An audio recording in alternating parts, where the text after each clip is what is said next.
It was a bright and busy afternoon at the city mall, a place where families, teenagers, and shoppers moved through the halls, carrying bags, chatting, and laughing.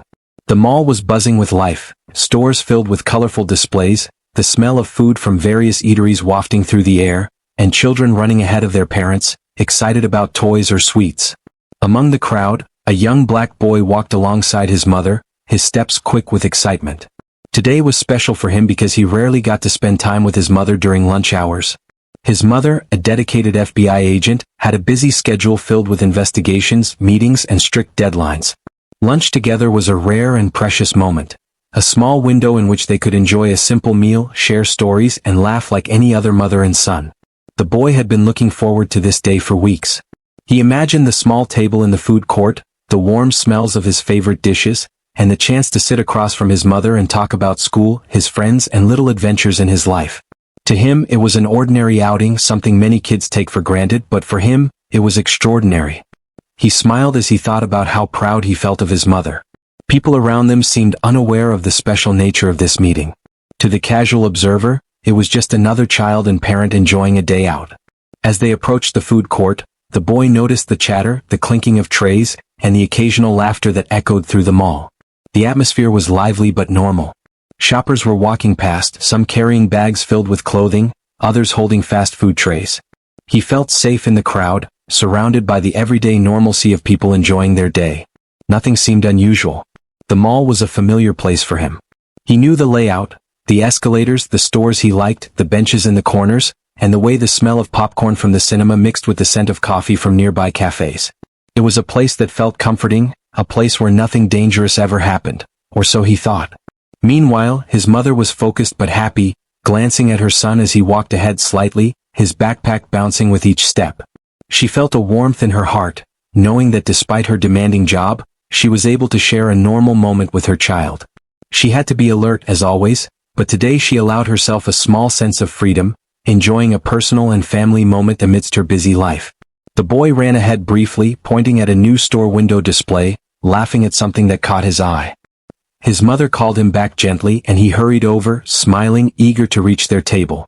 The scene around them continued as always, shoppers moving quickly, security officers patrolling the mall, and children tugging at parents' hands, excited about toys or ice cream. The boy's excitement was visible in his energetic steps, the bright smile on his face, and the occasional skipping motion as he moved toward the food court. He didn't notice the security personnel observing him from a distance. To him, today was about joy, family, and the simple pleasure of being with someone he loved. He had no idea that this ordinary day, full of laughter and anticipation, would suddenly turn into something completely unexpected, something that would shock him and everyone around.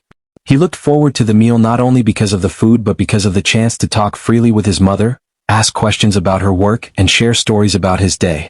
He imagined telling her small secrets, jokes he had learned at school, and plans for the weekend. It was a moment of connection, a moment of feeling safe, loved, and understood.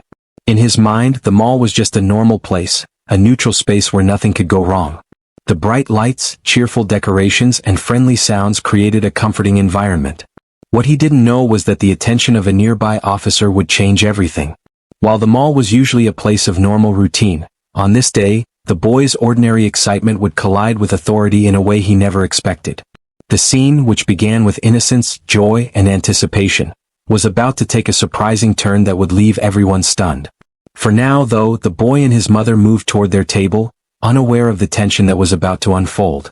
The air was full of smells, sounds, and the usual chatter, making the upcoming events even more shocking because they contrasted so sharply with the peaceful, happy scene that had just begun. The boy had just reached the food court, his eyes lighting up at the sight of his mother sitting at their usual spot.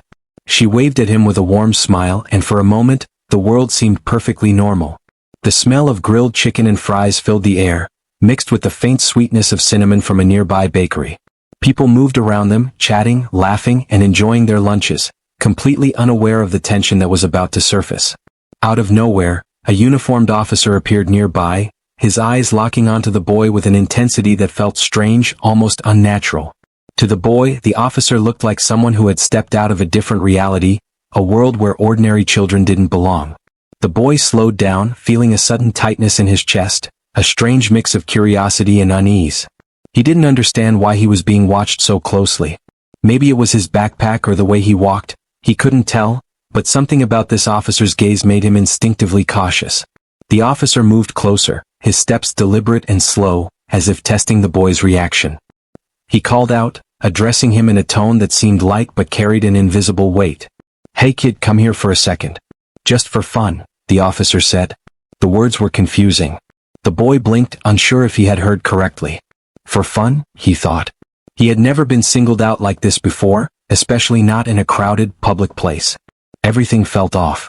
He glanced at his mother, hoping for a reassuring smile, but she was momentarily distracted by a passerby. The boy hesitated, caught between curiosity and fear. He wanted to obey, but something deep inside told him that this wasn't a normal situation. The officer, however, interpreted the hesitation as resistance. His voice grew firmer, commanding the boy to comply immediately. The boy, heart pounding, took a small step back. He tried to explain, "I'm just meeting my mom for lunch." But the words barely left his mouth before the officer waved them off, dismissing his explanation as if it didn't matter. Bystanders began to notice the exchange, their attention shifting from casual shopping to the strange interaction unfolding in front of them. Some paused, whispering to each other, while others discreetly took out their phones, recording the moment. The boy felt all eyes on him, a growing sense of panic creeping into his chest. The mall, which had moments ago felt like a safe haven, suddenly felt crowded, threatening, and unfamiliar. His mother finally noticed the situation, her expression instantly changing from calm to alarmed. She saw her son standing frozen, the officer's hands moving as if to assert authority, and she knew immediately that this was no ordinary interaction. The officer, acting as if the boy was committing some offense, began to reach for his handcuffs. The boy froze, unsure what to do. "I didn't do anything wrong," he thought, but the words felt powerless against the looming authority of the uniformed figure. Every instinct in his young body screamed to run, but he knew the mall was crowded, and escape wasn't an option. He felt trapped in a situation that made no sense, the innocence of his day crumbling rapidly around him. His mother moved closer, her presence both professional and protective.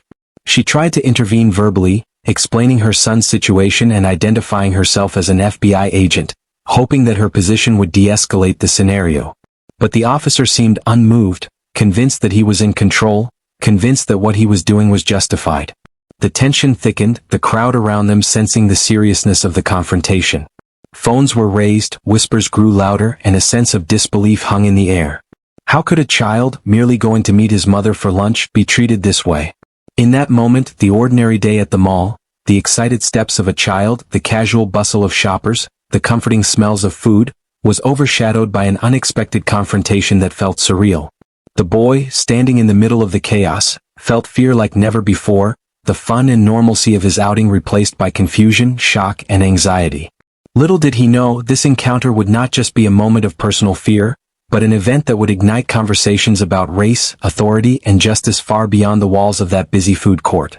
The boy's heart was pounding so hard he felt it in his throat. Every sound in the mall seemed louder, sharper. The clatter of trays, the chatter of shoppers, the squeak of a nearby child's sneaker against the polished floor. What had started as a simple, joyful lunch outing had now become a nightmare unfolding in slow motion. The officer, still standing a few steps away, reached for the handcuffs, his face set in a serious expression that left no room for argument.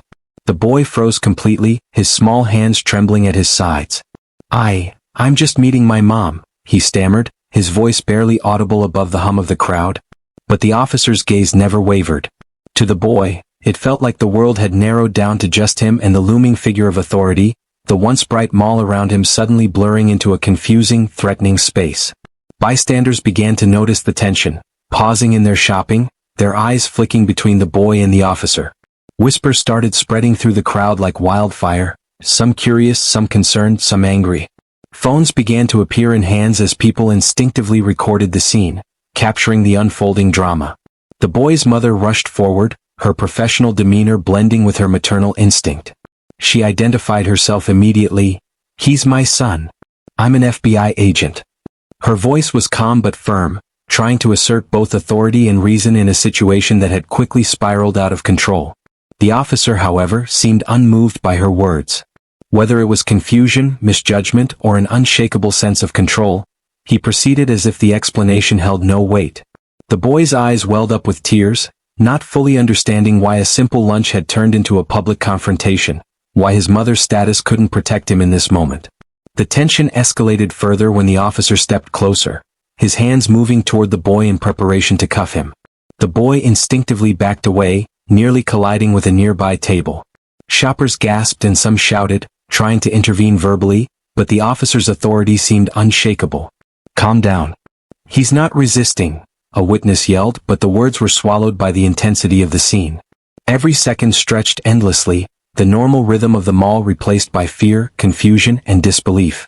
The boy's mother tried to shield him, placing herself slightly between her child and the officer. "He's just a child. You're making a mistake," she insisted, but the officer maintained his stance. The boy, meanwhile, felt frozen in time. His excitement from earlier that afternoon had vanished, replaced by shock and a deep sense of injustice. He couldn't understand why something meant to be fun, safe, and ordinary had suddenly become a public spectacle of fear. People around them continued recording, their phones catching every reaction. The boy's trembling, the mother's frustrated yet controlled voice, and the officer's unwavering posture. The public scrutiny added another layer of pressure, turning a personal ordeal into a social moment that would be shared, commented on, and debated online. Every step the officer took closer felt like a ripple spreading through the crowd, the mall's lively background suddenly a tense stage for an incident that seemed both surreal and unacceptable. By now the boy was near panic. His breaths were short, quick gasps as his small body shivered from fear. He looked at his mother, searching for guidance, for a sign that this would end. Her eyes locked with his, full of reassurance and determination. She took a deep breath, preparing to do whatever it took to protect him, while the officer, still insisting on control, didn't yet realize the full impact of what his actions were creating. The situation had moved beyond a simple misunderstanding. It was now a tense escalation that threatened the safety, dignity, and trust of everyone involved, and it was unfolding under the watchful eyes of the entire mall. The ordinary day had completely disappeared, replaced by chaos and tension. What had begun as an innocent trip for lunch had escalated into a moment that would haunt the boy, draw public attention, and raise questions about authority, fairness, and the vulnerability of children in public spaces. Every detail, the boy's trembling hands, the officer's rigid stance, the mother's protective presence, combined to create a scene that was both heartbreaking and infuriating, a stark reminder that sometimes even the simplest moments can spiral into situations that no one could have imagined. At that moment, the boy's mother, who had been moving toward him as quickly as she could, finally reached the scene. Her presence changed the atmosphere almost immediately, though not in the way anyone expected. The officer, still focused on the boy, seemed momentarily surprised to see the mother step forward with authority and determination. She didn't raise her voice or make sudden movements. Instead, she stood tall, projecting calm control, a combination of professionalism and maternal instinct that demanded attention. "Stop. He's my son," she said firmly, her voice cutting through the murmurs and the clicks of recording phones. "I am an FBI agent. He is with me and he is not doing anything wrong." Her words were precise, confident, and unshakable. She did not shout or beg. She stated the truth clearly, hoping that reason and her professional credibility would defuse the situation. Around them, the crowd's whispers grew louder, a mixture of disbelief, curiosity, and outrage. Shoppers paused, some holding phones high to capture what had already become a tense, unfolding drama. The boy, frozen in the middle of the food court, felt a mix of relief and fear. Relief because his mother was here, his protector, the one person whose presence could make him feel safe, and fear because he still didn't fully understand what had gone wrong or why the officer had treated him this way. He looked up at her, eyes wide and filled with tears, searching for reassurance. She reached for him, placing a gentle hand on his shoulder, offering comfort, but also signaling to the officer that she was not someone to be dismissed. The officer hesitated for a moment, caught off guard by the dual force of her presence, her authority as a parent and her professional status. He glanced at her, then at the boy, and for a brief second, the tension seemed to hang in the air like a heavy weight. Around them, bystanders leaned forward, watching the interaction, murmuring to each other, some shaking their heads in disbelief. Phones continued to record, capturing every detail: the mother's calm yet commanding stance, the boy's anxious trembling, and the officer's conflicted posture. She began speaking more directly, her tone firm but controlled. "You are making a mistake. My son is not a threat. He is a child. He was simply here to have lunch with me. You are overstepping your authority, and this needs to stop now." Her words carried clarity, precision, and an unspoken warning. She wasn't just defending her son. She was demanding that common sense, professionalism, and decency prevail in a situation that had spiraled out of control. The officer shifted slightly, his rigid posture softening ever so slightly, though his face remained serious. There was a brief standoff, a silent battle of wills between authority and reason. The mother, meanwhile, remained calm, projecting confidence while simultaneously shielding her child. She positioned herself strategically, subtly placing herself between the boy and the officer while keeping her hands visible, signaling both protection and non-aggression.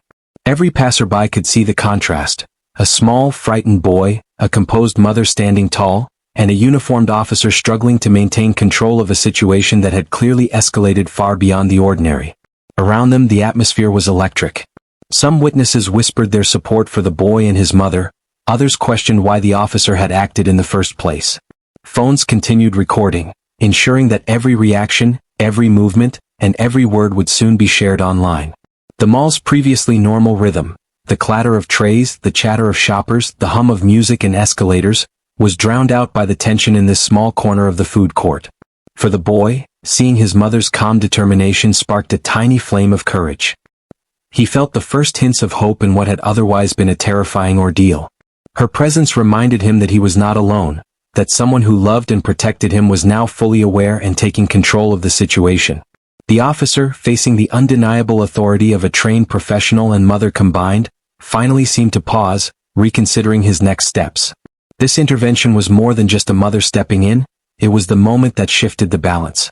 What had started as an ordinary outing had turned into a confrontation, but now reason, professionalism, and human empathy began to slowly assert themselves. The stage was set for what would come next, a turning point in the story where the tension, public scrutiny, and emotional intensity reached a peak, and the consequences of the officer's actions would become impossible to ignore. Within minutes, the incident that had started as a routine lunch outing had transformed into a viral spectacle. The mall, once a place of ordinary chatter and laughter, was now alive with whispers, gasps, and the constant click of smartphone cameras. Shoppers who had initially paused out of curiosity were now recording every moment, their fingers trembling over screens as they captured the confrontation. Some had never seen anything like it before. A young black boy, no older than 10, standing frozen and cuffed for fun, while his mother, a professional FBI agent, tried desperately to intervene. The sheer absurdity and injustice of the situation stunned them. Within minutes of the first recordings being uploaded to social media, the story began spreading like wildfire. Clips surfaced on Instagram, Twitter, and TikTok, each video showing slightly different angles but the same shocking truth. A child had been treated unfairly in public and his mother had to step in to protect him. Comments poured in at an astonishing rate. Some viewers expressed outrage, condemning the officer's actions and calling for immediate accountability. Others shared their disbelief and empathy for the boy, relating to the vulnerability of being a child facing adult authority in a moment of confusion. Each new share multiplied the reach, turning a local mall incident into a national story within hours. News outlets, both local and national, picked up on the viral clips. Headlines appeared online, framing the story in stark terms: "Officer cuffs boy for fun," "FBI mom steps in," or "Child wrongfully detained in mall incident sparks outrage." Social media hashtags began trending almost immediately: #justice for the boy, #police accountability, #Black Lives Matter, drawing in millions of viewers, commenters, and sharers. The story resonated widely because it wasn't just about one incident. It highlighted ongoing conversations about racial profiling, authority, and the treatment of children in public spaces. People who were not even in the city weighed in, sharing their personal experiences and outrage. Parents posted warnings to their own children about what had happened. Activists analyzed the situation, and legal experts explained the potential consequences for law enforcement officers who mishandle such encounters. The viral nature of the story meant that opinions clashed publicly. Some defended the officer, citing protocol or training, while the majority condemned the excessive use of authority over a child. Every new post seemed to add fuel to the fire, making the incident impossible to ignore. Meanwhile, the mall itself had become a kind of social stage. Shoppers still moved cautiously around the area where the boy had been detained. Employees whispered among themselves and security personnel tried to maintain order, though the scene had already left a lasting impression. For those present, the recording devices didn't just capture an event, they immortalized it, ensuring that the conversation about the incident would continue long after the mall returned to normal. The boy and his mother, meanwhile, were now the center of attention in ways neither could have anticipated. While the mother tried to reassure her son, explaining that people were noticing and supporting him, the boy struggled to understand why a simple lunch had become a story shared by thousands, maybe millions of strangers. He felt the weight of public scrutiny, an emotion far beyond his years. Yet, even amidst the confusion and fear, there was a small sense of vindication. The world was finally seeing what he had experienced firsthand. Social media comments revealed an undercurrent of broader concern. Many users reflected on systemic issues, questioning why a child could be treated this way, even by someone trained to protect and serve. Parents shared advice, educators discussed the impact of authority on children, and civil rights advocates used the video as a case study for wider reform. The incident became more than a personal story. It became a symbol, a moment of awakening for viewers across the country about justice, empathy, and accountability. By the end of the day, the viral storm had transformed the incident from a localized misunderstanding into a national conversation. The footage continued circulating, and discussions about responsibility, fairness, and oversight were spreading beyond social media into newspapers, television, and community forums. The ordinary mall, the simple lunch, and the brief outing had become a powerful narrative about authority, innocence, and the power of public awareness. In an instant, a single moment that started as fun had captured the world's attention, forcing society to confront uncomfortable truths about authority, race, and the vulnerability of children.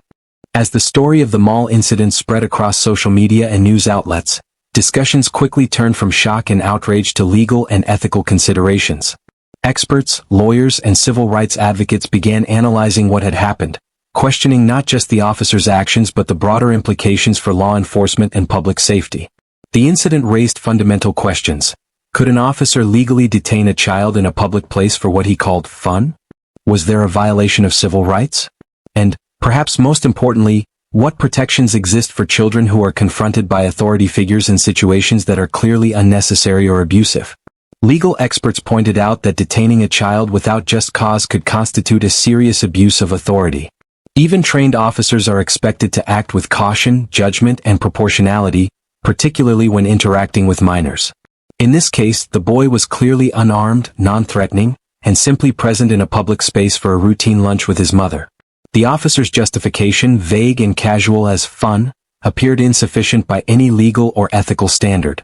Lawyers emphasized that detaining a minor under such circumstances could open the door to lawsuits, departmental investigations, and even criminal liability if it was found that the officer had acted recklessly or maliciously. Ethical discussions also dominated public discourse. Many commentators argued that law enforcement carries a moral obligation to protect, not intimidate, especially when interacting with children.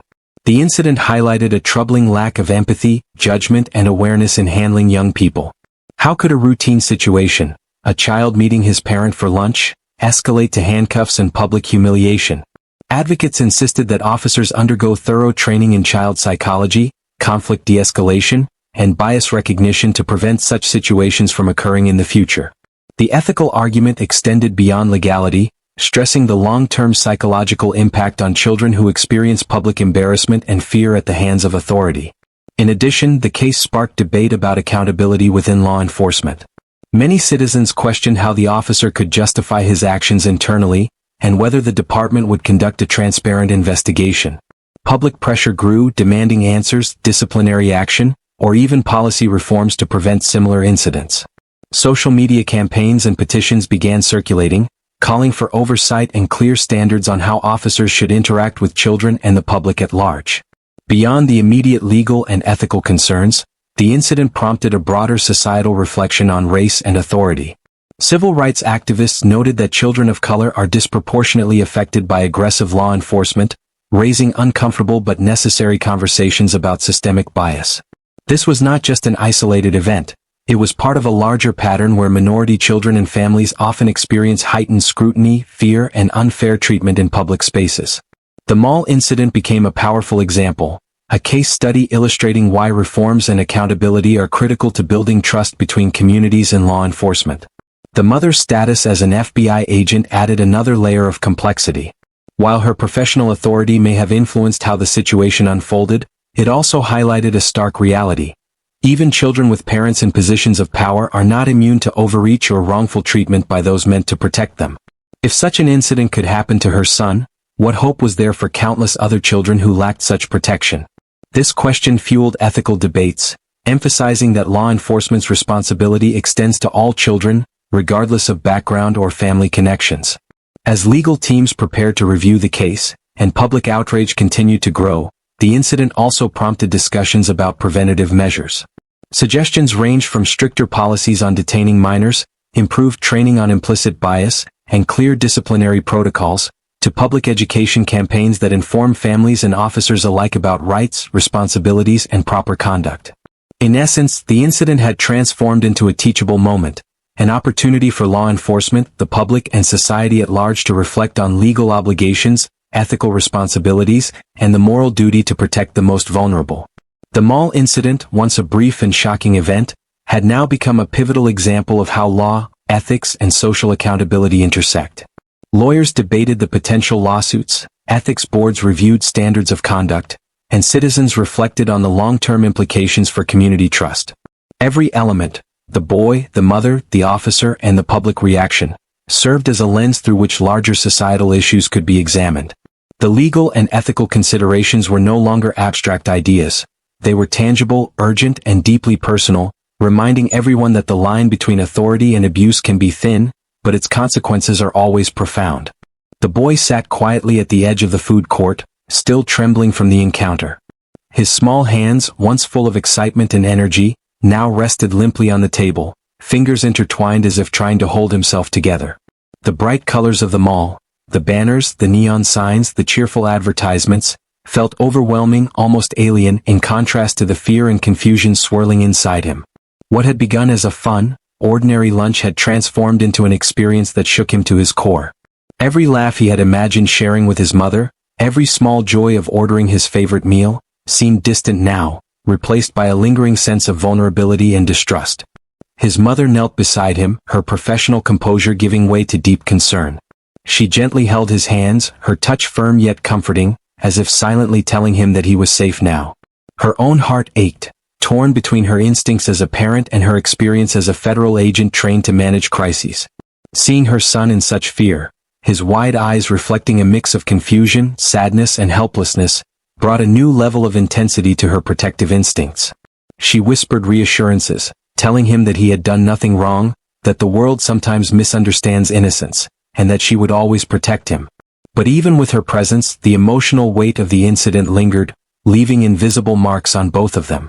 The emotional impact extended beyond the immediate family. Bystanders who witnessed the encounter could not shake the image of the boy, cuffed for no reason, and the mother pleading for justice in real time. Shoppers spoke quietly to each other, sharing their shock, indignation, and empathy. Many parents found themselves imagining their own children in that situation, experiencing the helplessness and fear that the boy had felt. Some shoppers later took to social media, not only recording the incident but writing heartfelt reflections on how vulnerable children can be in public spaces, and how authority must be tempered with empathy. For the boy, the experience was both confusing and overwhelming. He struggled to understand how something so ordinary, going to meet his mother for lunch, could escalate into public fear, social scrutiny, and physical restraint. Simple things like holding his tray or walking through the mall suddenly felt complicated and risky. The incident planted seeds of caution and anxiety, reminding him that the world is not always fair, that sometimes authority figures can act unpredictably, and that even a routine day can turn frightening in an instant. His mother, while maintaining a strong exterior, wrestled with guilt and frustration. She questioned whether she could have anticipated or prevented the situation, whether her professional status should have provided more protection, and why children, especially children of color, remain disproportionately vulnerable to similar encounters. Her thoughts were a mixture of pride for her son's composure, anger at the injustice, and determination to ensure that such an incident would not go unaddressed. The emotional weight was heavy, but it also fueled a resolve to advocate for justice and awareness, to ensure that no other child would have to endure a similar ordeal. Even the surrounding community felt the ripple effects of the emotional impact. Teachers, neighbors, and social activists discussed the incident, analyzing not only the legal implications but the human cost. They considered how public humiliation, fear, and mistrust affect children psychologically, leaving long-lasting impressions on their sense of safety and self-worth. Mental health professionals pointed out that such incidents could cause anxiety, fear of authority, and even post-traumatic stress in young children, emphasizing the importance of addressing not only the legal fallout but also the emotional recovery. The emotional resonance of the event became a focal point for broader reflection. Families connected with the story on a deeply personal level, understanding the vulnerability of children and the responsibility of adults in power to protect, rather than intimidate. The boy's fear and the mother's anguish served as a mirror for society, reflecting the collective need for empathy, awareness, and reform. The incident was no longer simply a local event. It had become a symbol of the fragility of innocence and the profound impact of authority misapplied. By the end of the day, the emotional toll had settled into a quiet, powerful undercurrent. The boy and his mother were safe physically, but the experience had etched itself into their memories, leaving lessons about fear, resilience, and the necessity of advocacy. For the wider public, the emotional impact sparked conversations, empathy, and outrage, creating a shared understanding that went beyond the specifics of the mall, reaching into the universal truths about childhood, protection, and justice. The incident had become not just a story of confrontation, but a profound illustration of human vulnerability and the enduring need for compassion in the exercise of authority. After the tension of the mall incident finally subsided, the boy and his mother left the chaotic scene with heavy hearts but a renewed sense of purpose. The officer had retreated, perhaps realizing that his actions would soon be scrutinized both publicly and legally. The mall gradually returned to its normal rhythm. Shoppers continued their errands, music played softly from overhead speakers, and the scent of food once again filled the air. But for those who had witnessed the events, the day would not be easily forgotten. It had left a lasting impression, a vivid reminder of how fragile innocence can be in the face of authority misused. In the following days, the story gained national attention. News outlets covered the incident, often emphasizing not only the officer's questionable actions but also the courage of the mother who had stepped in to protect her son. Interviews, opinion pieces, and social media posts sparked conversations that went far beyond the walls of the mall. People discussed what had happened, analyzed the officer's decisions, and debated the systemic issues underlying such encounters. It became a teaching moment for families, law enforcement, and society at large. Legal and administrative actions soon followed. Complaints were filed, investigations initiated, and internal reviews launched to determine whether proper protocol had been ignored. Experts emphasized that accountability was crucial, not just for the officer involved but for the broader message it sent to the public. Children must be able to exist safely in public spaces, free from undue fear and harassment. The case also highlighted the importance of clear guidelines for law enforcement when interacting with minors, including the necessity of de-escalation, empathy, and understanding. Beyond the legal and procedural outcomes, the incident served as a profound lesson in human behavior and societal responsibility. Communities reflected on the emotional impact of the encounter, recognizing the trauma it could inflict on a young child and the weight of parental protection. It reminded people that authority figures have a duty not only to enforce rules but to exercise compassion, fairness, and restraint. It also demonstrated the power of presence and advocacy. The mother's timely intervention prevented a situation from worsening and underscored the importance of standing up for the vulnerable when justice is at stake. For the boy, the incident became an early, unforgettable lesson in resilience and awareness. Though shaken and frightened, he learned that courage can take many forms. Sometimes it is the presence of someone who loves you, sometimes it is the strength to speak up, and sometimes it is the quiet understanding that you are not alone.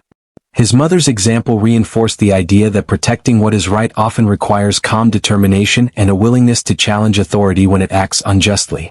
The mall incident also resonated with countless viewers across social media. Discussions emerged about race, authority, and the treatment of children, with hashtags and campaigns emphasizing accountability, justice, and systemic reform. People shared the story not simply as sensational news but as a lesson in vigilance, empathy, and advocacy. It reminded communities everywhere that small moments, like a child going to lunch with a parent, can reveal deep societal truths about fairness, respect, and protection of innocence. Ultimately, the resolution of the incident was not just about legal outcomes or disciplinary actions. It was about the lasting impact on everyone involved and the larger societal lessons learned. Parents, children, and citizens were reminded to remain vigilant, to educate themselves on rights and responsibilities, and to demand accountability from those in positions of authority. For the boy and his mother, the ordeal became a defining moment, a blend of fear, courage, and love that would shape their understanding of justice and protection. The story concluded not with anger alone but with reflection, growth, and a renewed commitment to fairness. It left society with a clear takeaway. Authority must always be balanced with humanity, innocence must always be protected, and even ordinary moments can teach extraordinary lessons.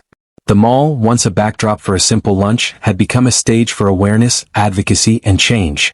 A reminder that lessons learned in a single afternoon could ripple far beyond that day, shaping understanding, empathy, and justice for years to come.